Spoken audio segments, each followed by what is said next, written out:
Good morning. My name is Robert Horowitz. I am an athletic trainer, physical therapy assistant here for Southern California Orthopedic Institute.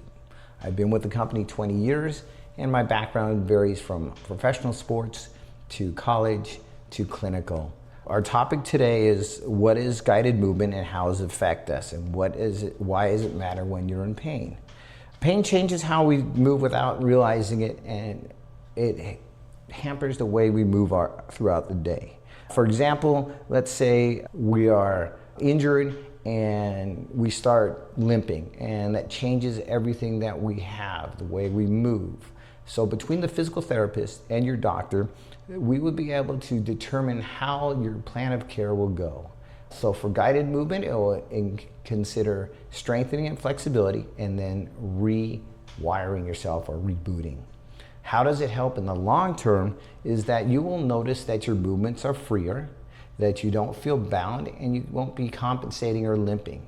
So a comprehensive plan that comes forth between the doctor and your therapist will help you. If we look to the future, how does that help you as an individual, and how does that help you daily? So we know that you're strong enough to handle things you do every day. Your flexibility is there, and we have you rewired so you're not compensating.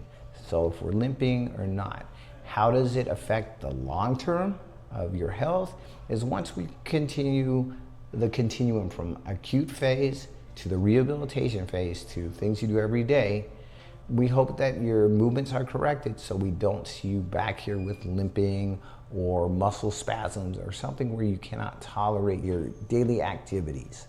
So that's one of the ways that's going to help the long-term effect of how you recover. It's a team approach between your therapist, yourself, and your doctors, and mostly yourself, because you have to be aware of what your body's doing and how it feels.